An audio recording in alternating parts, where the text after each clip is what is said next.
सुमर सुमर नर उतरे ही। कलयुग में केवल भगवान नाम मात्र से ईश्वर मिल जाते हैं। भागवत में भी श्लोक आता है, कृते यद ध्यायते विष्णु त्रेतायाम यजतो मुखे द्वापरे कर्चारायाम कलौ तद् संकीर्तना। अनेकों युगों में, सतयुग में जो फल अनेकों वर्ष तपस्या करने से मिलता था, त्रेता में अनेकों यज्ञ करने से मिलता था, द्वापर में अनेकों प्रकार की पूजा अर्चना करने से मिलता था, वो फल कलयुग में कलयुग केवल संकीर्तना, केवल और केवल संकीर्तन मात्र से प्राप्त हो जाता है। महामंत्र मणि से संकीर्तन कौन सा? हरे राम राम राम हरे हरे, हरे कृष्ण कृष्ण कृष्ण हरे हरे। बोला नहीं जा रहा है, बोलो तुम, सर्दी का मौसम भी है, बोलो मेरे साथ, हरे राम बोल रहा है।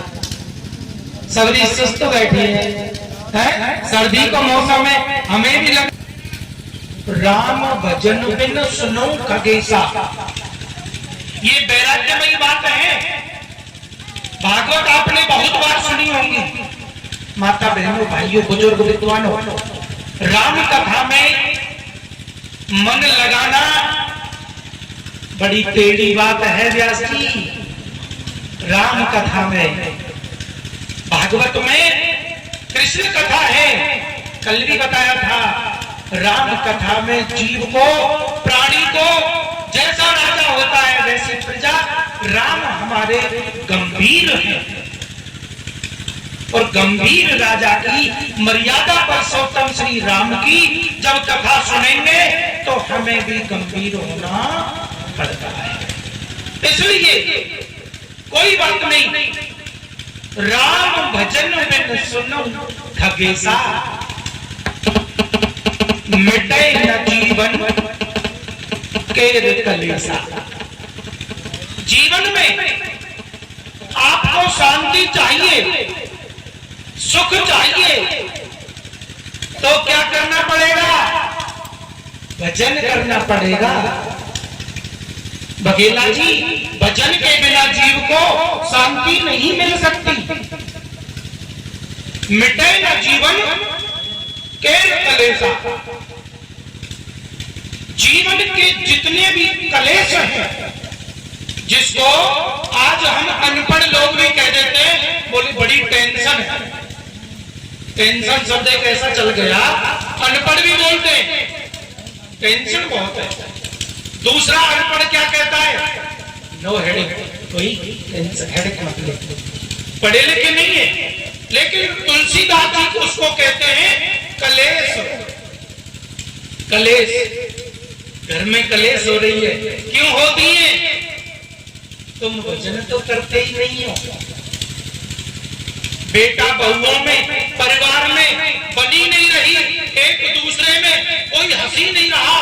सब कितने बार हंसते दिन में कोई हंस लेता है क्या? मेरे हिसाब से तो 2-5% कह नहीं सकता। पहले बुजुर्ग, ये समाज उपयोगी बातें हैं, पहले बुजुर्ग गरीब जरूर थे लेकिन हंसते बहुत थे। 4-10 आदमी बैठे रहते और हंसी ठिठोली करते रहते, कोई बीमारी, कोई हार्ट अटैक नहीं आता। आज रात को सोए, बोले साइलेंट अटैक आ गया। क्यों आ गया? अरे बातई, तू सुबह से शाम तक ला ला ला ला या में लगे रहे, हंस तो रह ही ना है, अब ले जाए संग में। नहीं, जीवन में अगर हमें शांति चाहिए, एक बात आपको बताऊं, मैं भी आपसे कुछ छिप नहीं रहा, बहुत गरीब घर से जन्मा बच्चा था, लेकिन अपने उसमें ऐसा ढाल रखा है कि चेहरा पर, अपने मुख पर हमेशा हंसी रखो, प्रसन्न रखो। एक रायसीस के हैं चौधरी साहब, वो कह रहे थे मुझसे, बोले पंडित जी आपका मकान भी 100 वर्ग गज में है, हमारा 600 वर्ग गज में है, हमें तो कभी हंसी आती नहीं और तुम हंसते ही हंसते रहते हो। मैंने कहा भाई कोई 100 रुपए में संतोष कर लेता है, कोई 1000 में भी नहीं करता। असंतुष्टा विजानस्ता। बताइए आप मेरे यजमान हो, कोई भी कह सकता है पंडित जी ने कभी कुछ मांगा नहीं, कभी नहीं। और बेटियों के ब्याह में बिल्कुल नहीं। हाँ उधर से और आप सब लोग या हंसी में कुछ कह दिया हो तो कह नहीं सकता। हम चाहते हैं कि आप सब हंसी खुशी रहो। आपके पास जो धन दौलत है ना, उसमें ब्राह्मण का साझा है, वही हमारी है। आप जब प्रसन्न रहोगे, सर्वे भवन्तु सुखिनः, सर्वे सन्तु निरामया, सर्वे भद्राणि पश्यन्तु मा कश्चित् दुःखभाग् भवेत्। आप प्रसन्न हो। लेकिन रामचरितमानस को साथ लेके चलना है। कौन सी चौपाई बोली? राम भजन बिन सुनो खगेसा, मिटे न जीवन केर कलेसा।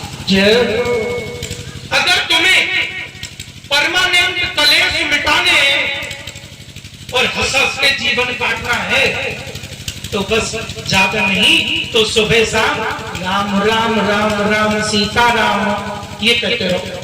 सीताराम हनुमान, धीरेन्द्र शास्त्री जी कहते सीताराम हनुमान सीताराम हनुमान सीताराम हनुमान सीता,